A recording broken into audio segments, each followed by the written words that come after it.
Good morning, all of you. I hope you are doing well. Today we are going to be discuss some important topics. Uh, Today our topics is IUCN. Now let us start.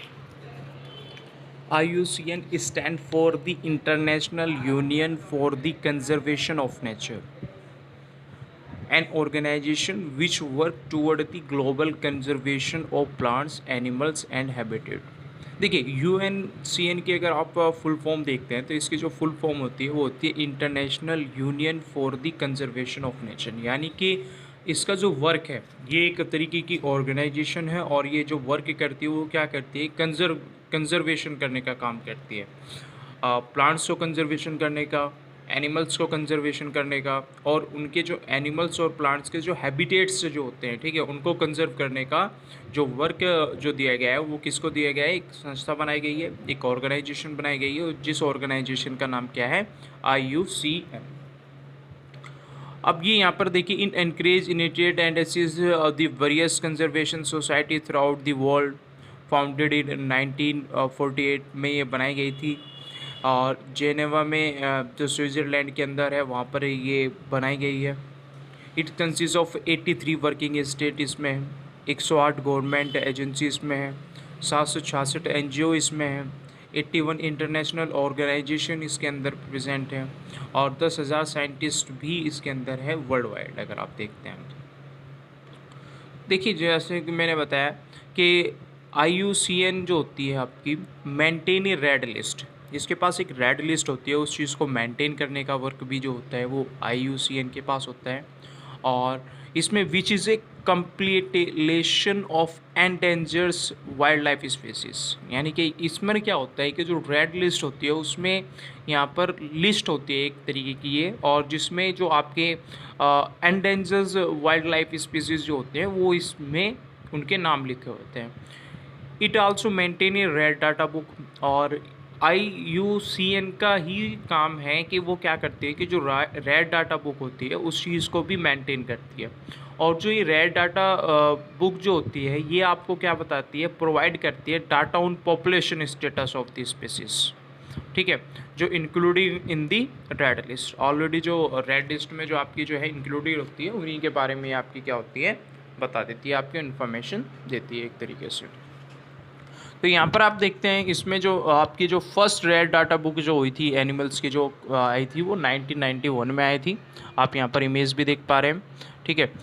अगर आप यहाँ पर देखते हैं red list और red data book, ये दोनों के दोनों जो है आपके ये शो करते हैं risk of existence of plants and animal by categorize them, यानी कि इन्होंने क्या किया है कि आपके जितने भी वर्ल्ड में एनिमल्स हैं, प्लांट्स हैं, उन सभी को कुछ पर्टिकुलर कैटेगरी में इन्होंने यहाँ पर रखा हुआ है। जैसे आप देख रहे हैं एग्जिस्ट, क्रिटिकली, एंडेंजर्स, वेलरेबल। तो यहाँ पर आप क्या देख रहे हैं कि ये कैटेगरी है जिसमें इन्होंने आपको क्या रखा हुआ है, यानी कि जो प्लांट्स है, एनिमल्स जो है उन्हें रखा हुआ है। एक अब देखिए यहाँ पर हम जो नेक्स्ट हमारा जो टॉपिक है, ठीक है, हमारा जो नेक्स्ट टॉपिक है वो है स्पीसीज़, ठीक है। What is species? तो अगर आप स्पीसीज़ को समझना चाहते हैं तो एक तरीके से ग्रुप ऑफ इंडिविजुअल ऑर्गेनिज्म का होता है जो कैपेबल होता है interbreeding and producing of spring, ठीक है। यानी कि ये क्या कर सकता है, एक तरीके से आपका जो है इंटरब्रीडिंग प्रोसेस जो होता है उसके थ्रू क्या कर सकता है, ऑफ स्प्रिंग को प्रोड्यूस कर सकता है, ठीक है। यहाँ पर आप क्या देख रहे हैं, एक तरीके से जैसे यहाँ पर भी आप देख रहे हैं, this means that member of the species can produce fertilize of spring only with a member of their own species and not with member of the other species, यानी कि आप जो स्पीसीज जो होनी चाहिए वो सिमिलर होनी चाहिए, कोई अदर नहीं होनी चाहिए। Member of species have common characteristics उनके अंदर होनी चाहिए। Several species have become exist और are on the verge of the existence due to human intervention.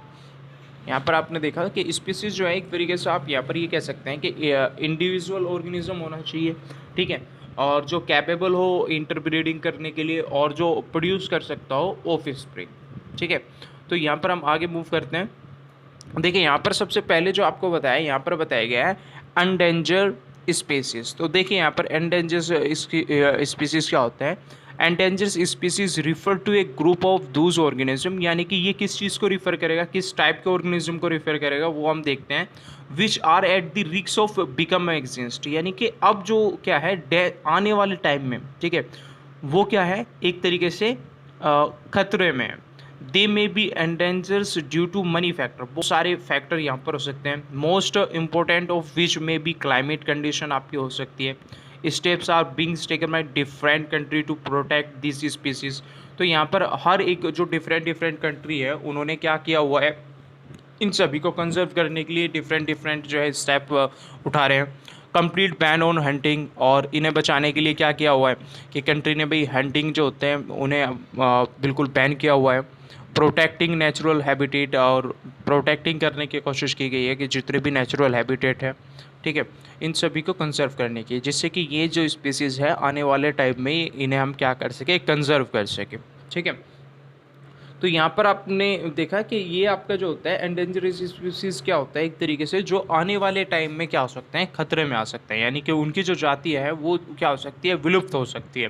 तो उन जातियों को विलुप्त होने से बचाने के लिए हमें क्या करना पड़ेगा, हमें कुछ रूल रेगुलेशन बनाने पड़ेंगे, गवर्नमेंट भी बना रही है, ठीक है, उस तरीके से हमें क्या करना पड़ेगा, इन्हें बचाना पड़ेगा। जैसे यहाँ पर आप देखिए एक्सटिंक्ट स्पीसीज क्या होते हैं, सेकंड पे आप देख रहे हैं extinct species are those plants और animal that are no more into exist. तो यहाँ पर आपने देखा कि एक्सटिंक्ट स्पीसीज वो है जो species not having a single individual exist और नेट, यानी कि अब जो अर्थ पर आपके पाए नहीं जाते, जैसे आप एग्जांपल के तौर पे आप देख लो डायनासोर पहले पाए जाते थे, अब नहीं पाए जाते हैं, ठीक है, तो ये आपके क्या होंगे, एक तरीके से एक्सिस्ट स्पीसीज की कैटेगरी में ये आपके आ गए। तो देखिए यहाँ पर probably they become exist because other species were more successful in survival. देखो यहाँ पर आपको एक आपको यहाँ पर सर्वाइव करने के लिए आपको अपने आप को ढालना होता है, ठीक है। तो यहाँ पर आप देख रहे हैं कि कुछ स्पीसीज ऐसे होते हैं जो अपने आप को इन्वायरमेंट के अकॉर्डिंग क्या नहीं कर पाते हैं, ढाल नहीं पाते हैं, सर्वाइव नहीं कर पाते हैं, तो वो क्या हो जाते हैं, वो एग्जिस्ट नहीं कर पाते हैं। नेचुरल डायस्टर जैसा हो गया could also be one of the cases for species being exist. तो नेचुरल डायस्टर भी इसका एक मुख्य कारण हो सकता है जिस कारण ये स्पीसीज क्या हो चुके हैं, ख़त्म हो चुके हैं। क्लाइमेट कंडीशन आपकी हो सकती है, ह्यूमन एक्टिविटी आल्सो इसमें मोस्ट इंपॉर्टेंट रोल कर सकती है, जो ये ख़त्म हो चुकी है प्रजाति आज के टाइम में। At present the most valuable cases is human activity. According to estimate around 125 species of birds and 60 species of mammals have become exist so far. यानी कि अगर आप यहाँ पर आज के प्रेजेंट टाइम में देखें तो 125 स्पीसीज जो बर्ड्स की है, ठीक है, वो ख़त्म होने वाली है, और 60 स्पीसीज जो ममल्स की है वो भी आपकी क्या होने वाली है, बहुत ही जल्दी क्या हो जाएगी, ख़त्म होने की कगार पर है। वैल्यूएबल स्पीसीज अगर आप देखते हैं, these are the species that are declining but still have sufficient number of individual in their natural life। तो यहाँ पर आप क्या देख रहे हैं, एक तरीके से species that face high risk for becoming endangers, यानी कि ये जो है ना वैल्यूएबल स्पीसीज क्या है कि ये बहुत ज़्यादा डेंजर है, एक तरीके से डेंजर आने वाले टाइम में क्या होगा कि इन्हें जो है इनकी जो संख्या है, ठीक है, उन संख्याओं में जो है स्पीसीज की संख्याओं में कमी होने की जो प्रोबेबिलिटी है वो बहुत ज़्यादा है, ठीक है। तो यहाँ पर आप देखिए हाउएवर इन नियर फ्यूचर अगर आप देखते हैं they might represent the category of endangered species. तो यहाँ पर आने वाले टाइम में कुछ टाइम के बाद आप क्या देखोगे फ्यूचर में कि ये जो वैल्यूएबल स्पीसीज है ये आपकी किस में हो जाएगी, एंडेंजर्ड स्पीसीज में आपकी क्या हो जाएगी, कन्वर्ट हो जाएगी, ठीक है। इसके बाद आप देखिए रेयर स्पीसीज आप देख रहे हैं, तो यहाँ पर आप देख रहे हैं रेयर स्पीसीज आप देख रहे हैं these are localize in certain geographical area, ठीक है, यानी कि बहुत ही कम लोकलाइज एक तरीके से आपकी जोग्राफिकल एरिया में आपके ही आपको दिखाई देगी। स्कैटर्ड पॉपुलेशन कंसिडरिंग दी, एक तरीके से आप यहाँ पर देखते हैं ग्लोबल इन्वायरमेंट। दस for the overall population in the world is small. आप इनकी जो ओवरऑल पॉपुलेशन अगर वर्ल्ड के अंदर आप देखते हैं तो वो आपको काफ़ी कम दिखाई देती है, ठीक है। इसके बाद आप यहाँ पर देख रहे हैं इन फ्यूचर अगर दे में enter the category of vulnerable, तो यहाँ पर उसके बाद ये सबसे पहले वनरेबल कैटेगरी में आ जाएगी, फिर एंडेंजर स्पीसीज में आ जाएगी, ठीक है। जैसे आप देख रहे हैं इंडियन एलिफेंट आप देख रहे हैं, वाइल्ड बुफेलो आप देखते हैं, ठीक है। इसके बाद आप यहाँ पर देखते हैं एडमिक स्पीसीज आप देखते हैं, तो ये जो 2 स्पीसीज होती है, ठीक है, those species of plants and animals which are found exclusively in a particular area। सिर्फ और सिर्फ यहाँ पर ये क्या होता है, यानी कि आपको हर एक प्लेस पर नहीं दिखाई देगा, लेकिन एक पर्टिकुलर एरिया में ही आपको ये क्या होगा, आपको स्पीसीज दिखाई देगी। ठीक है, तो ये एडमिक स्पीसीज आपकी कहलाई जाती है। They are not naturally found, ये नेचुरली फाउंड नहीं होते हैं where else or anywhere, हर जगह पर। जैसा यहाँ पर देख रहे हैं वाइल्ड मैंगो और देख रहे हैं, और शाल देख रहे हैं, शाल ट्री देख रहे हैं, ये आपको पंचमेरी बायोस्फीयर रिजर्व में ही आपको जो है दिखाई देते हैं। से एक पर्टिकुलर स्पीसीज में, एंडेमिक स्पीसीज से आप ये समझ सकते हैं कि भी बहुत ही जो है आपका कि बहुत ही कम प्लेस पर ही ये चीज़ें आपको क्या होती है, दिखाई देती है। आगे हम मूव करते हैं कंजर्वेशन हाउ, कि कैसे आप कंजर्वेशन कर सकते हैं। These are the various method, ठीक है, that can be employed to conserve the endangered species. देखिए आपको यहाँ पर क्या है कि आपने जैसे देखा कि आने वाले टाइम में क्या हुई, कुछ प्रजातियाँ जो है प्लांट्स की, एनिमल्स की, वो क्या आ जाएगी, विलुप्त हो जाएगी। तो उन विलुप्त होने से बचाने के लिए, ठीक है, जो एज ए प्रेजेंट टाइम आपके जो एंडेंजर्ड स्पीसीज जो है उन्हें बचाने के लिए आप क्या कर सकते हैं। तो जो प्राइमरी स्टेप है could be captive the endangered species. सबसे हमें पता लगाना है कि भाई कौन कौन सी ऐसी प्रजाति है जो अभी एंडेंजर्ड स्पीसीज में है। But this however can not exist for a long period as they need habitual place to live and survive. तो हमें देखना है कि भाई कैसे ये जो है लॉन्ग टाइम पीरियड तक आपकी क्यों नहीं रह सकती है। To make is valuable for them, ठीक है, we need to conserve forest, हमें बचाना चाहिए, फॉरेस्ट को हमें बचाना चाहिए। Growing need for the population, ठीक है, हमें बहुत सारे इंस्पायर करना चाहिए नई जनरेशन को कि भाई प्लांट्स वगैरह जो है वो लगाएं। Government has undertaken various step to conserve the ecosystem, और जो हमारा जो इकोसिस्टम है गवर्नमेंट को भी उससे रिगार्डिंग कुछ रूल रेगुलेशन बनानी चाहिए कि किस तरीके से हम उसे क्या कर सकते हैं कि डेंजर जो स्पीसीज़ है उन्हें हम बचा सकते हैं। और हमारा देखो अगर एंडेंजर्ड स्पीसीज ख़त्म होते हैं तो हमारा इको जो सिस्टम है वो भी क्या हो जाएगा, अनबैलेंस हो जाएगा। ठीक है, तो हमें उसे बैलेंस रखने के लिए भी क्या है, कंजर्वेशन की बहुत ही ज़्यादा ज़रूरत है। फॉरेस्ट रिसोर्सेज अगर आप देख रहे हो यहाँ पर, protect area under the Indian forest act यहाँ पर आता है 1972 are term as forest resources. So 1972 जो होती है वो टर्म जो यूज़ की जाती है वो फॉरेस्ट रिसोर्सेज के लिए यूज़ की जाती है। They are large area protect from human, ठीक है, और ये काफ़ी लार्ज एरिया जो प्रोटेक्ट किया गया था ह्यूमन के द्वारा इंटरफेरेंस एंड एक्सप्लोनेशन। ठीक है, तो यहाँ पर आप देख रहे हैं कि भाई आप जो है दोहन ना करें, ठीक है, प्लांट्स को आप यहाँ पर क्या कर सकते हैं, deforestation is strictly prohibited in this area. तो यहाँ पर आप क्या कहा गया था कि आप जो पेड़ पौधे को जो कट करते हो, आप जो ट्री को कट करते हो, ठीक है, उन्हें आप यहाँ पर क्या ना करें, कट ना करें। तो उससे रिगार्डिंग एक यहाँ पर क्या किया गया था, प्रोटेस्ट किया गया था। ठीक है, तो यहाँ पर ये फॉरेस्ट टैग है, इंडिया में जो फॉरेस्ट टैग आपका जो अप्लाई हुआ था 1972 में होता, और उसका जो मेन मोटिव क्या था कि आप जो है एक तरीके से जो प्लांट्स वगैरह होते हैं फॉरेस्ट में या फिर कोई अदर चीज़ जो इम्पोर्टेंट होती है जो हमें मिलती है फॉरेस्ट से, उन सभी को हम क्या करने की कोशिश करें, कंजर्व करने की कोशिश करें। अब इससे नेक्स्ट टॉपिक हमारा यहाँ पर जो है वो है नेचुरल पार्क एंड सेंचुरीज। तो जस्ट लाइक फॉरेस्ट रिसोर्सेज, जैसे आपने फॉरेस्ट रिसोर्सेज देखा, ठीक है, जो रिसोर्सेज हमें कहाँ से मिल रहे हैं, फॉरेस्ट से मिल रहे हैं। ठीक है, नेचुरल पार्क आपने देखा, सेंचुरीज आपने देखो, तो इनका जो मेन मोटिव जो होता है वो यही होता है कि किस तरीके से वो प्रोटेक्शन करे बायोडाइवर्सिटी का। ठीक है, कि बायोडाइवर्सिटी को किस तरीके से बचाया रखा जा सके, यही इनका मेन मोटिव होता है। A sanctuary is a place where killing और capturing animal is strictly prohibited. तो सेंचुरी जो होता है वो एक तरीके से वो स्थान होता है जहाँ पर आप क्या नहीं कर सकते, किसी भी एनिमल्स का क्या नहीं कर सकते, नहीं तो आप किलिंग कर सकते हो और नहीं कैप्चरिंग कर सकते हो उससे। ठीक है, यहाँ पर ये क्या होता है, कम्प्लीटली बैन होता है। There are around 396 natural parks century all over the world and India almost has 515 wild life centuries and 105 natural parks. तो यहाँ पर आपको कुछ संख्या दिखाई गई है कि 3096 नेचुरल पार्क आपके देखते हो, और आप नेचुरल पार्क और सेंचुरीज़ हैं अगर वर्ल्ड के अंदर हम देखते हैं। और इंडिया की अगर मैं बात करता हूँ तो 515 वाइल्ड लाइफ सेंचुरी आप देखने को मिलते हैं, और 105 यहाँ पर नेशनल पार्क भी आपको देखने को मिलते हैं। जैसे यहाँ पर कुछ नेचुरल पार्क का नाम दिया गया है, जैसे आप यहाँ पर देख रहे हैं जिम कॉर्बेट नेशनल पार्क आप देख रहे हैं जो नैनीताल नैनीताल में है, और नैनीताल आपका जो होता है वो उत्तराखंड का एक पार्ट है, उत्तराखंड के अंदर आता है। ठीक है, तो इसी तरीके से यहाँ पर आपको बहुत सारे नाम दिए गए हैं, ये लिस्ट आपको जो है वो अपने आप ही रीड करनी है। ठीक है, इन सभी को आप एक बार रीड कर लेना और एक बार समझ लेना अच्छे से। आगे चलते हैं। बॉटनिकल गार्डन अगर मैं देखता हूँ, दीज आर द प्लेस, यानी कि अगर बॉटनिकल गार्डन को अगर मैं देखता हूँ तो ये एक तरीका का प्लेस है वेयर बहुत सारे numerous variety of plants are grown. यानी कि आप देखते हैं कि जो गार्डन वगैरह होता है, ठीक है, बॉटनिकल गार्डन में आपको डिफरेंट डिफरेंट तरह के वेराइटी के आपको क्या मिलेंगे, प्लांट्स उगे हुए दिखाई देंगे। These plant are generally of medical use, आप यूज़ कर सकते हैं। Maintaining by botanist and horticulturists से आप इन्हें क्या किया जाता है, मेंटेन किया जाता है। This garden are a great help in educating the people about the endanger species of plants. ठीक है, ये हेल्प करते हैं कि भाई आपका जो गार्डन है, ठीक है, उनको किस तरीके से मतलब आपको बचाना चाहिए। आपके जो एक तरीके से एंडेंजरस स्पीसीज जो प्लांट्स में पाए जाते हैं उन्हें किस तरीके से आप सुरक्षित रख सकते हैं, कैसे सेफ रख सकते हैं।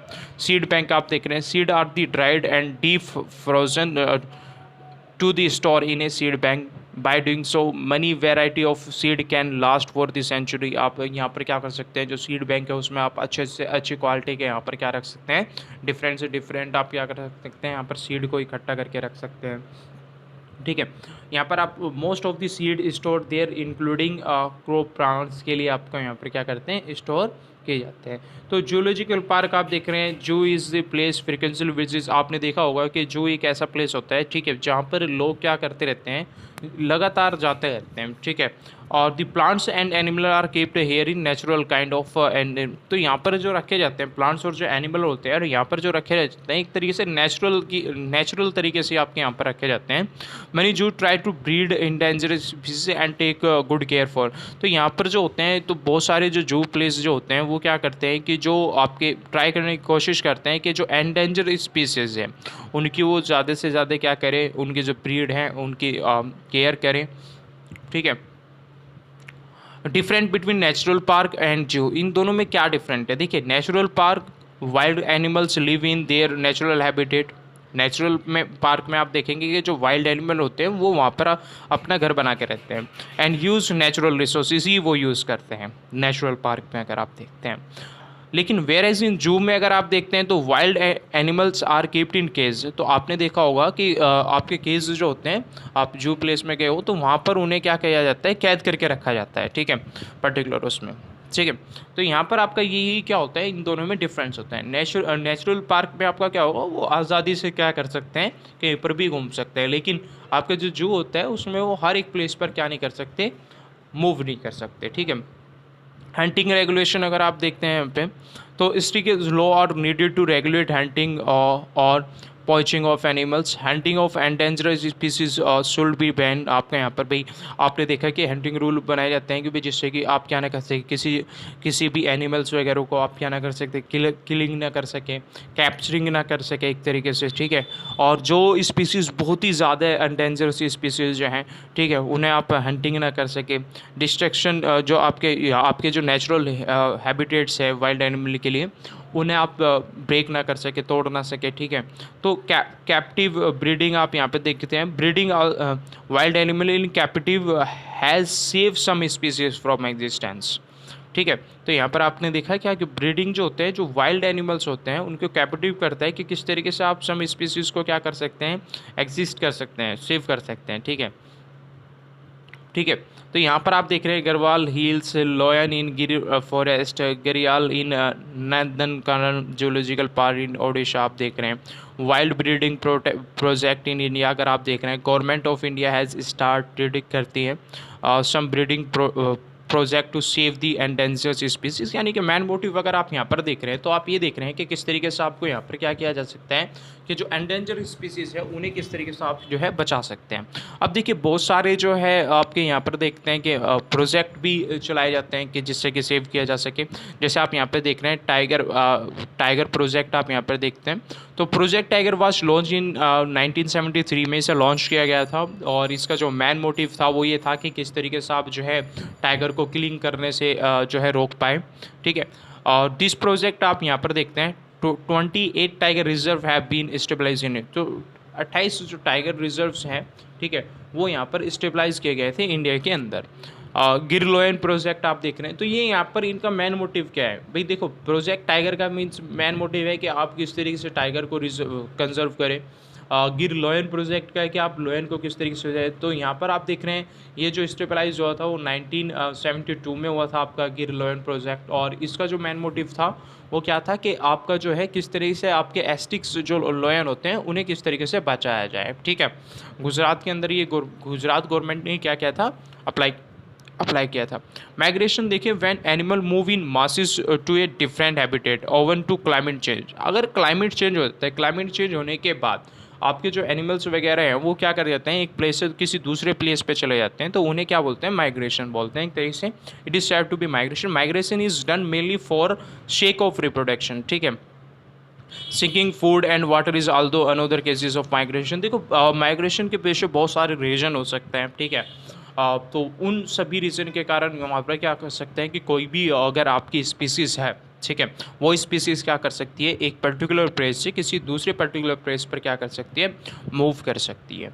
अब देखिए यहाँ पर फॉरेस्ट एंड पेपर अगर आप देखते हैं तो आपने देखा होगा paper is made from the wood pulp से बने होते हैं। रफली 17 full grown tree are required to make 1 ton of the paper, ठीक है। तो 17 पूरे के पूरे अगर आप देखते हैं ट्री जो हरे भरे हो, ठीक है, उनसे आपका क्या बनता है, 1 टन पेपर बनता है। Saving tree therefore means saving tree, ठीक है। अगर आप यहाँ पर क्या करते हो कि अगर आप पेपर को बचाते हो, ठीक है, आप वेस्टेज नहीं करते हो पेपर का, तो उससे क्या होगा आपका कि आप एक तरीके से आप ट्री को ही बचा रहे हो, ठीक है, पेड़ को आप बचा रहे हो। इट आल्सो मीन्स, इसका मतलब यह है saving energy and water need to manufacture paper as well as reducing in population by reducing use of harmful chemical required in making paper. तो आप यहाँ पर देखिए, अगर आप पेपर को वेस्टेज नहीं करते हो तो वेस्टेज ना करने के कारण क्या होगा कि आप, सबसे बड़ी चीज़ वही है कि आप ट्री को सेव कर रहे हो। दूसरी चीज़ अगर आप यहाँ पर देखते हो तो आप क्या कर रहे हो कि जो चीज़ उसे जो मैन्युफैक्चरिंग में आपका जो काम आ रही है, ठीक है, जो मैन्युफैक्चरिंग में जो लोगों की या फिर जो मशीन वगैरह है उनकी जो एनर्जी हो रही है वो एनर्जी आप क्या कर पा रहे हो, सेव कर पा रहे हो। आप जो केमिकल जो उसमें जो केमिकल यूज़ कर रहे हो उन केमिकलों को आप क्या कर पा रहे हो, यूज़ कर पा रहे हो। एक जो आपकी नेक्स्ट टर्म है उस चीज़ को आप याद रखना, रीफ्रोस्टेशन होता है। और रीफ्रोस्टेशन रिफर करता है कि various steps taken by the government to set a forest, ठीक है। Setting up to a forest once again would include planting tree and then obviously exist of different variety of birds and animal would take place. तो देखिए, रीफोरेस्टेशन यहाँ पर क्या होता है, रीफोरेस्टेशन का मतलब होता है कि आप यहाँ पर क्या करें कि प्लांट्स, पेड़ पौधे जो है उन्हें आप ज़्यादा से ज़्यादा क्वान्टिटी में क्या करें कि जितनी क्वांटिटी में आप उन्हें कट कर रहे हैं उससे ज़्यादा क्वांटिटी में आप क्या करें, उन्हें लगाएं। और उन्हें लगाने का बेनिफिट क्या होगा कि आपका जो इन्वायरमेंट है वो काफ़ी अच्छा होगा, सबसे बड़ा पॉइंट। और यहाँ पर आप देख रहे हैं कि जो बायोडाइवर्सिटी है उस बायोडाइवर्सिटी को भी आप क्या कर पाएंगे, मेंटेन कर पाएंगे, ठीक है। आई होप आप सभी के ये चैप्टर काफ़ी अच्छे से समझ में आया।